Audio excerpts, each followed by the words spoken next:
UNI থেকে আজকের বিশেষ বিশেষ খবর হলো 19 সেপ্টেম্বর 2024 রাত্রেবেলায় সুন্দরবন পুলিশ জেলার ফ্রেজারগঞ্জ কোস্টাল পিএস এর কাছে একটা স্পেসিফিক ইনপুট আসে যে বকখালির একটি হোটেলে কিছু লেডি অ্যাসেম্বল হয়েছে এবং সেখানে একটা প্রস্টিটিউশন র্যাকেট চলছে। তো এই সোর্স ইনফরমেশনের উপর বেস করে আমাদের CI নামখানার লিডারশিপে being accompanied by OC Frezarganj Coastal PS এবং Frezarganj Coastal PS এর other officers, force, lady constables এরা সবাই প্রপার SOP মেনটেন করে সেই হোটেলটিকে কর্ডন করে সেই হোটেল থেকে আমরা 5 জনকে সেখান থেকে অ্যারেস্ট করি।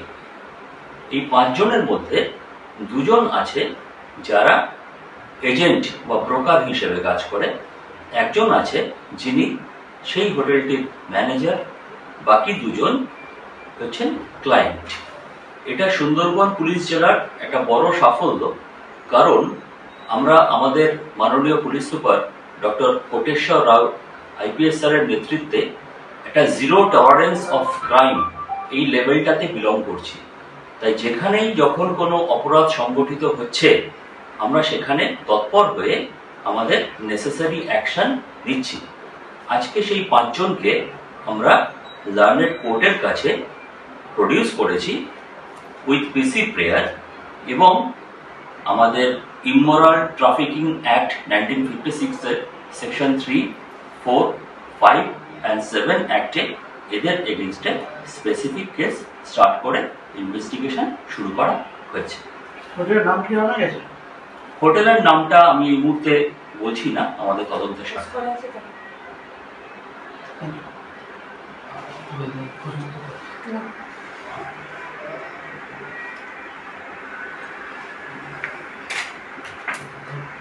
বকখালি সমুদ্র সৈকতের পাশে একটি নীল আকাশ নামে আবাসিক রয়েছে।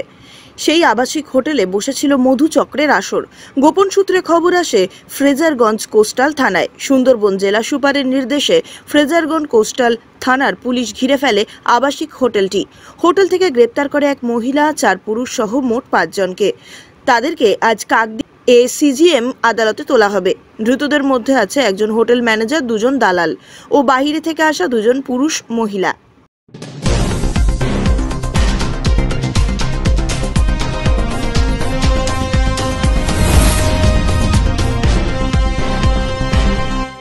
খবর শুনছেন চ্যানেল ইউএনআই থেকে।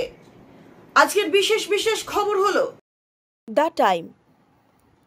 হাতে ভয়ঙ্কর অস্ত্র, কোলে সন্তান, বর্তমান পরিস্থিতিকে তুলে ধরতে পিকাসোর পিউরিজম ভাবধারার অনবদ্য সৃষ্টি গুয়ের্নিকা ফুটে উঠবে দশভুজার আঙ্গিকে। উল্লেখ্য, পাবলো পিকাসোর সৃষ্টি গুয়ের্নিকা একটি মুরাল যা গৃহযুদ্ধের ফলে সৃষ্ট সম্পূর্ণ ধ্বংস এবং বেদনাকে চিত্রিত করে। স্প্যানিশ গৃহযুদ্ধের সময় 1937 সালের এপ্রিলে বাস্ক শহর গুয়ের্নিকাতে বোমা হামলার মাত্র কয়েকদিন পরে শুরু হয়েছিল। কিউবিস্ট পরবর্তী চিত্রকর্মটি বিভিন্ন দৃশ্যের মধ্যে একটি একরঙা কোলাজ, যার মধ্যে একজন মহিলা তার পিছনে একটি পুড়ে যাওয়া কাঠামোর সাথে ভয়ঙ্করভাবে হাতে অস্ত্র তুলেছেন। একজন মহিলা একজন মৃত শিশুকে ধরে রাখা, একটা ষাঁড়ের অসম্ভব কোণযুক্ত মাথা এবং তার উপরে একটা বৈদ্যুতিক আলো ঝুলছে। স্প্যানিশ গৃহযুদ্ধের আবহের সঙ্গে বর্তমান দেশ, রাজ্য তথা বিশ্বজুড়ে চলা অশান্তির স্বরূপ অনেকটাই মিলে মিশে যায়। আর এই পরিস্থিতিতে পিকাসোর সেই অনবদ্য সৃষ্টি যে সঠিক এবং সময় উপযোগী সেটি অনুভব করেছে জলপাইগুড়ি শহরের অন্যতম দুর্গাপূজা কমিটি, নতুন পাড়া আদি। পুজোর থিমকে সামনে রেখেই কাঠ এবং প্লাইয়ের বোর্ডের উপর মাটির প্রলেপ দিয়ে শিল্পীর নিজস্ব স্টুডিওতে তৈরি করা হচ্ছে দশভুজা দেবী দুর্গার মূর্তি সহ অস্ত্রশস্ত্র, সাজ সরঞ্জাম বলে জানালেন উত্তরবঙ্গের অন্যতম ভাস্কর্য তৈরির শিল্পী বিশ্বজিৎ ঘোষ। তিনি জানান, থিম হচ্ছে সময়। বর্তমান যে সময় এবং পরিস্থিতির মধ্যে দিয়ে যাচ্ছে সমগ্র রাজ্যে, দেশ তথা বিশ্ব, এমনই পরিস্থিতি দেখা গিয়েছিল 100 বছর আগেও। সেই কারণে পিকাসোর শিল্পকর্মে যে পিউরিজম ফুটে উঠেছে সেটি এবং তার সঙ্গে ভারতীয় শিল্পকলার ফিউশন করেই এই কাজটি করা হচ্ছে। দ্য টাইম, সময়, বর্তমান পরিস্থিতি যে চলছে সেই সময়কে ধরেই কাজ হবে। অর্থাৎ গোটা বিশ্বজুড়ে একটা অস্থিরতা দেখা দিয়েছে, সেটা 100 বছর আগেও হয়েছিল এরকম একটা সিচুয়েশন। সেই ফেমিনিন সিচুয়েশনকে ধরেই সামনে রেখেই কাজ করা। অর্থাৎ পিকাসোর যে গুয়ার্নিকা, সেই গুয়ার্নিকাকে ধরে ঠাকুরের সেই আদলটাকে রাখা হচ্ছে কিউবিজম। অর্থাৎ পিকাসোর কাজে যে কিউবিজমকে খুঁজে পাওয়া যায়, সেই কিউবিজম এবং আমাদের ইন্ডিয়ান যে আর্ট অ্যান্ড কালচার আছে সেটাকে একসাথে কম্বাইন করে, অর্থাৎ ফিউশন করে কাজটা করা হচ্ছে। কোথায় হবে এই পুজোর বিষয়ে? জলপাইগুড়ি আদি দুর্গাপূজা সার্বজনীন কমিটিতে এই পুজোটি হবে। মাটি ব্যবহার করা হবে এই কাঠের উপরে? কাঠের উপরে মাটির প্রলেপ, আস্তর থাকবে।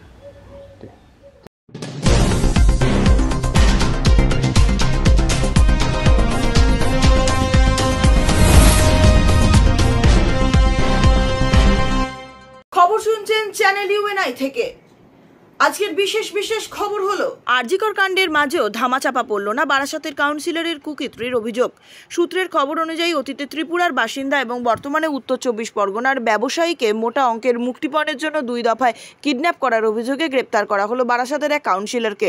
সূত্রের খবর, ব্যবসায়ী অপহরণের অভিযোগে ধৃত কাউন্সিলর বারাসাতের তৃণমূল নেতা মিলন সর্দার। এখন তৃণমূলে 3 ধরনের লোক আছে, চোর, বড় চোর আর ডাকাত। তো সিআইডির এই গ্রেপ্তারের পেছনে এরকমও ঘটনা থাকতে পারে যে ডাকাতদের রক্ষা করার জন্য চোরকে গ্রেপ্তার করা। তদন্ত হোক, তদন্ত এগোনোর পরে বোঝা যাবে যে এনার পেছনে কোনো প্রভাবশালী ব্যক্তির উপস্থিতি আছে কিনা, সেই জন্য তড়িঘড়ি করে এই গ্রেপ্তার হয়েছে। সিআইডি বৃহস্পতিবার বারাসাত থেকে মিলন সর্দারকে গ্রেপ্তার করে। তার বাড়ির এলাকা থেকে তাকে গ্রেপ্তার করা হয়। অভিযোগ, খড়দা থানা এলাকায় ব্যবসায়ীকে 2 দফায় অপহরণ করে 9 কোটি টাকা মুক্তিপণ হিসেবে নেওয়া হয়। সূত্রের খবর, যারা এই অপহরণকারীর দলের সঙ্গে যুক্ত থাকায় বিষয়ে অভিযুক্ত তার অন্যতম মাথা বারাসাতের কাউন্সিলর মিলন সর্দার। অভিযোগ, ব্যবসায়ীকে কাউন্সিলরের ব্লু প্রিন্ট অনুযায়ী অপহরণ করে বারাসাতের আটকে রাখা হয়েছিল। প্রথম দফায় 6 কোটি এবং পরের দফায় 3 কোটি টাকা মুক্তিপণ হিসাবে নেওয়া হয়েছে বলে সূত্রের খবর।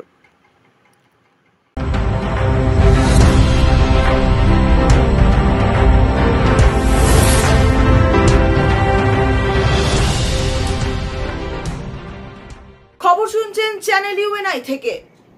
আজকের বিশেষ বিশেষ খবর হলো, নদিয়ার কল্যাণী বিধানসভার বিধায়ক অম্বিকা রায়ের বাড়িতে ঝুড়পি কর্মীদের বিক্ষোভ।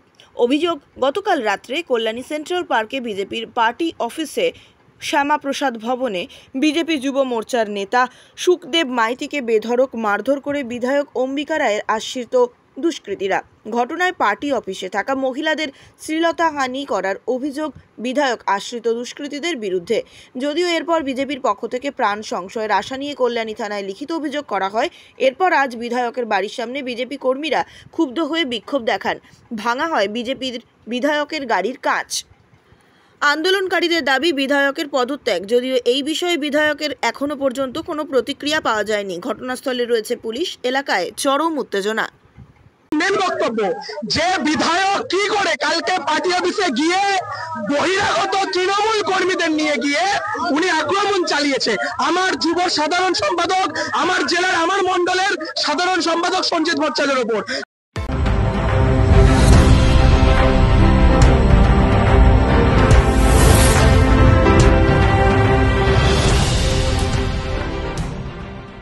খবর শুনছেন চ্যানেল ইউএনআই থেকে। আজকের বিশেষ বিশেষ খবর হলো, পূর্ব মেদিনীপুর জেলার রামনগর কলেজ ছাত্রীকে গণধর্ষণের ঘটনায় যুক্ত তৃণমূল ছাত্র পরিষদের একাধিক নেতা। কলেজ ছাত্রী গণধর্ষণের অভিযোগ করেছেন মহিলা থানায়। অভিযোগের থেকে 15 দিনের বেশি সময় পেরিয়ে গেলেও মূল অভিযুক্ত এখনও গ্রেপ্তার হয়নি। তৃণমূল ছাত্র পরিষদের কাঁথি সাংগঠনিক জেলা সভাপতি শতদল বেরা এই গণধর্ষণের ঘটনায় মূল অভিযুক্তকে কিন্তু তৃণমূলের দলদাস পুলিশ সেই আসামিকে গ্রেপ্তার না করে আড়াল করার চেষ্টা করছে। এই প্রতিবাদে রামনগর থানার সামনে ডিওয়াইএফআই, এসএফআই ও গণতান্ত্রিক মহিলা সংগঠনের পক্ষ থেকে বিক্ষোভ দেখানো হয়। দীর্ঘ সময় ধরে রামনগর বাসস্ট্যান্ডে দীঘা নন্দকুমার জাতীয় সড়কের ওপরে পথ অবরোধ চলে, আটকে যায় বহু পর্যটকের গাড়ি। অবশেষে রামনগর থানার পুলিশ প্রশাসনের অনুরোধে এবং আসামিদেরকে দ্রুত গ্রেপ্তারের প্রতিশ্রুতি দেওয়ায় অবরোধ তুলে নেওয়া হয়। তারপর রামনগর বাসস্ট্যান্ডে এক পথসভা অনুষ্ঠিত হয়। এই পথসভায় বক্তব্য রাখেন যুব সংগঠনের পক্ষে সুকুমার মাইসাল, মহিলা নেত্রী রীতা দত্ত, যুব নেতা পরিষদ পট্টনায়ক প্রমুখ। পদার্থ পুলিশ প্রশাসন জবাব চাই, জবাব দাও, জবাব জবাব জবাব জবাব জবাব সময় দিতেই হবে।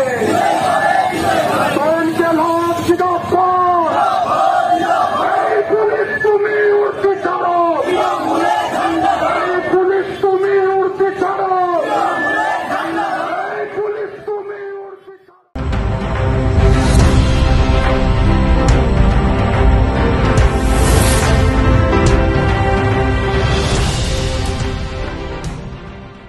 খবর শুনছেন চ্যানেল ইউএনআই থেকে। আজকের বিশেষ খবর হলো বিপুল পরিমাণ ক্ষতি এবং জরিমানার মুখে পড়েছে এয়ারটেল, ভোডাফোন এই ধরনের টেলিকমের সংস্থাগুলি। বিশদ বিবরণ রইল আজকের এই প্রতিবেদনে। সুপ্রিম কোর্টে বড় ধাক্কা টেলিকম সংস্থাগুলির বিপুল জরিমানার মুখে এয়ারটেল, ভোডাফোনের মতন টেলিকম সংস্থাগুলি। আজ বুধবার সুপ্রিম কোর্টের তরফে টেলিকম সংস্থাগুলির অ্যাডজাস্টেড গ্রস রেভিনিউ বা সামঞ্জস্যপূর্ণ মোট রাজস্ব পুনরায় গণনার দাবি খারিজ করে দেয়। 2019 সালের অক্টোবর মাসে ভারতী এয়ারটেল, ভোডাফোন ইন্ডিয়া সহ একাধিক সংস্থাকে নির্দেশ দেওয়া হয়েছিল যে 3 মাসের মধ্যে 92,000 কোটি টাকা দেওয়ার নির্দেশ দেওয়া হয়েছিল। 2020 সালে নির্দেশ দেওয়া হয় যে অ্যাডজাস্টেড গ্রস রেভিনিউ বা এজিআর যদি 10 বছর বা তার বেশি সময় বকেয়া থাকে তবে প্রতি বছর 31 মার্চের পর সেই অর্থের পরিমাণের ওপরে অতিরিক্ত 10% অর্থ দিতে হবে। এই নির্দেশের বিরুদ্ধেই সুপ্রিম কোর্টে পিটিশন দাখিল করেছিল টেলিকম সংস্থাগুলি। তাদের দাবি ছিল লাইসেন্স ফি ও স্পেকট্রাম চার্জের যে হিসাব করা হয়েছিল তাতে বড় কোনো ভুল করেছে টেলিকমিউনিকেশন দপ্তর। এই বিপুল অর্থ দিতে হলে সংস্থাগুলিকে আর্থিক সংকটের মুখে পড়তে হবে। কিন্তু এই দিন সুপ্রিম কোর্টের তরফে টেলিকম সংস্থাগুলির পিটিশন খারিজ করে দেওয়া হয়। রিপোর্ট অনুযায়ী টেলিকমিউনিকেশন মন্ত্রক এয়ারটেল, ভোডাফোন সহ একাধিক টেলিকম সংস্থাকে মোট 1 লক্ষ কোটি টাকা দিতে নির্দেশ দিয়েছিল। এর মধ্যে এয়ারটেল বকেয়া অর্থের পরিমাণ 83,980 কোটি টাকা, ভোডাফোনকে দিতে হবে আনুমানিক 58,254 টাকা। যদি এয়ারটেল দাবি তাদের মাত্র 13,000 কোটি টাকা বকেয়া রয়েছে। ভোডাফোনও দাবি করেছে তাদের 21,533 কোটি টাকা বাকি। আদালতের বিরুদ্ধেও বিপুল পরিমাণ জরিমানা চাপিয়ে দেওয়ায় অভিযোগ এনেছে টেলিকম সংস্থাগুলি। অ্যাডজাস্টেড গ্রস রেভিনিউ কি? সহজ কথায় অ্যাডজাস্টেড গ্রস রেভিনিউ হলো টেলিকম সংস্থা ও সরকারের মধ্যে রাজস্বের হিসাব। লাইসেন্স দেওয়া ও স্পেকট্রাম ব্যবহারের জন্য সরকারকে নির্দিষ্ট পরিমাণ টাকা দিতে হয় সরকারকে। টেলিকমিউনিকেশন মন্ত্রক সরকারের এই শেয়ারের হিসেব করে। দীর্ঘদিন ধরেই এজিআরের হিসেব নিকেশ নিয়ে প্রশ্ন উঠেছে। টেলিকম সংস্থাগুলির দাবি এই হিসেব কোর রেভিনিউকে যোগ করা উচিত। 2019 সালে এই মামলায় সুপ্রিম কোর্টের রায়ে সরকারের পক্ষেই রায় দেওয়া হয়েছিল। টেলিকম সংস্থাগুলিতে 3 মাসের মধ্যে 92,000 কোটি টাকা দিতে নির্দেশ দেওয়া হয়েছিল।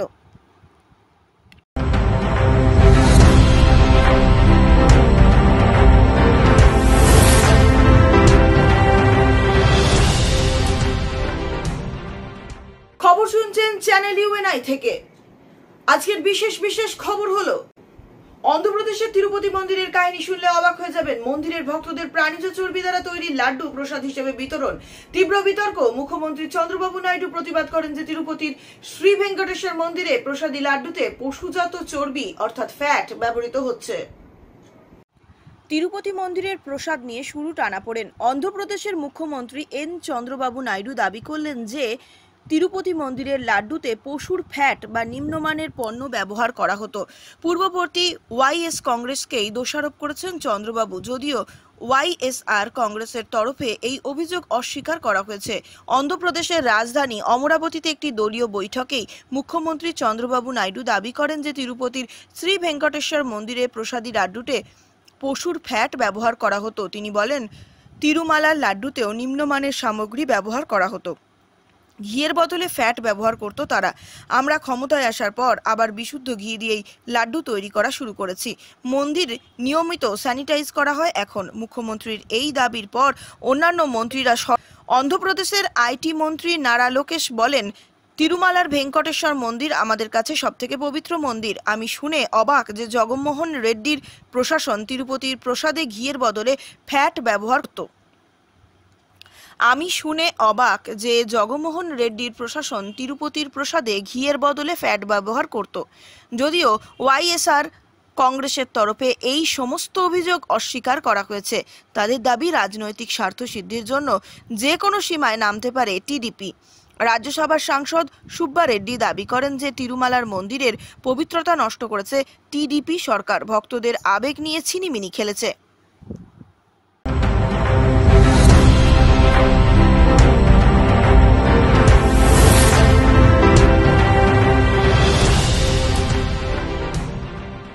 খবর শুনছেন চ্যানেল ইউএনআই থেকে। আজকের বিশেষ খবর হলো, পাঁশকুড়ার মানুরে বিজেপি নেতা যখন পরিদর্শনে গিয়েছিলেন, স্থানীয় বাসিন্দাদের বিক্ষোভ তখন চরম আকার ধারণ করে। বিজেপির রাজ্য সভাপতি সুকান্ত মজুমদার যখন বন্যা কবলিত এলাকা থেকে ফিরছিলেন, তখন সাধারণ মানুষজন তার কনভয়ের রাস্তা আটকে বিক্ষোভ দেখাতে শুরু করে। তাদের প্রধান অভিযোগ ছিল যে মুখ্যমন্ত্রী সহ পঞ্চায়েত প্রধানরা কেউই তাদের দেখতে আসেননি বা তাদের দুর্দশার কোনো সমাধান চেষ্টাও করেনি।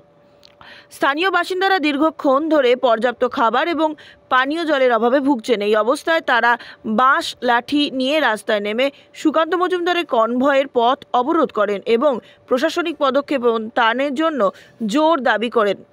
বিক্ষোভকারীরা স্পষ্ট জানিয়ে দেন যে ততক্ষণ পর্যন্ত তাদের এই বিক্ষোভ চলবে যতক্ষণ না তাদের সমাধান হয়। এর ফলে সুকান্ত মজুমদারের কনভয় দীর্ঘক্ষণ আটকে পড়ে। বন্যায় বিধ্বস্ত মানুষেরা জানান তারা কোনো প্রকার সরকারি সাহায্য পাচ্ছেন না এবং তাদের অসহায় অবস্থায় প্রশাসনের পক্ষ থেকে কোনো কার্যকর ব্যবস্থাও নেওয়া হচ্ছে না।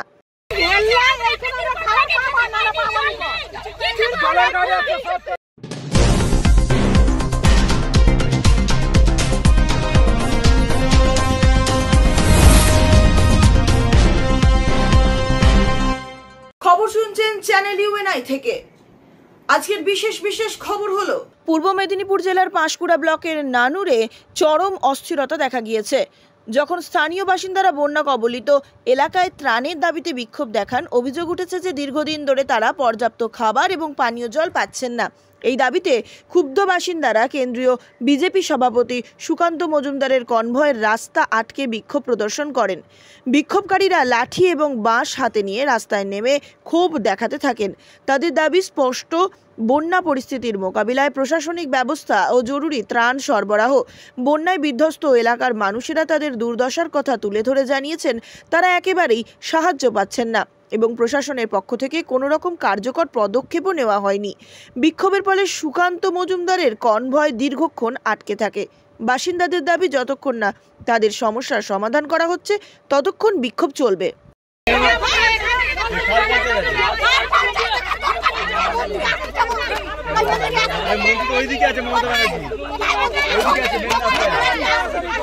স্থানীয় মানুষেরা বিক্ষোভ দেখাচ্ছিল, তারা বলছিল যে তৃণমূল নেতারা কোথায়। আমার কাছে তারা জিজ্ঞেস করছে মুখ্যমন্ত্রী কখন আসবে। তারা মুখ্যমন্ত্রীর জন্য অপেক্ষা করছে এবং দুর্ভাগ্যের বিষয় পশ্চিমবঙ্গের মুখ্যমন্ত্রীর জন্য তারা হাতে চেলা কাঠ নিয়ে অপেক্ষা করছে। ওরা ভেবেছে যে কোনো তৃণমূলের কোনো নেতা এসছে। তবে যখন আমাদের নাম দেখেছে, আমাদের জেলা সভাপতিও নিচে নেমে তাদের সাথে কথা বলেছে। অস্বাভাবিক কারণ নয়, মানুষ 3 দিন ধরে এখানে অভুক্ত অবস্থায় আছে। রাজ্য প্রশাসন চাল দিয়েছে 5 জনের বাড়ি ঘর, তাতে এইটুকু চাল দিয়েছে এবং সেই চাল হচ্ছে পচা চাল, দুর্গন্ধ বেরোচ্ছে, মানে তা দিয়ে পচানি বানানো যেতে পারে, ভাত অ্যাটলিস্ট হবে না। এবং জল নেই। আমাদের জেলা সভাপতিকে আমি নির্দেশ দিয়েছি, কালকে আমাদের জেলা সভাপতি, একদিন আমাদের প্রিপারেশনের টাইম লাগবে, কালকে আমরা চাল, ডাল এবং জল ওই এলাকায় পৌঁছে দেবো। এখন আমরা কিছু জল দিচ্ছি, সেখানে আমাদের কাছে জল চেয়েছে, আমরা জল পৌঁছে খাওয়ার এসছে, খাওয়ারও দিচ্ছি। মানুষ পাশে ক্ষোভ জানাচ্ছে, মানুষ বলছে যে এখানে পৌঁছচ্ছে না, প্রশাসন কিচ্ছু নেই, প্রশাসনের কোনো রকম অস্তিত্ব নেই। মুখ্যমন্ত্রী বা তার দলের লোকেদেরকে খুঁজে পাওয়া যাচ্ছে না, প্রধানকে খুঁজে পাওয়া যাচ্ছে না, সে তারা লাপাতা হয়ে গেছে, কোথায় চলে গেছে, তারা গুমনামি বাবা হয়ে গেছে, এমন অবস্থা। সেখানে বন্যা হচ্ছে, সেখানে আসছে না, ভয় পাচ্ছে মানুষের সামনাসামনি করতে। দেখুন, আমরা তো সরকার নেই, তবু আমরা মানুষের সামনে যাচ্ছি। আমাদের অত টাকা নেই তৃণমূল কংগ্রেসের মতো, সরকারও নেই, কিন্তু আমরা চাঁদা তুলে আমাদের জেলা সভাপতি রাজ্যের মাধ্যমে আমরা টাকা পাঠিয়ে যতটা পারছি জল, খাবার এগুলো দেওয়ার চেষ্টা করে যাচ্ছি।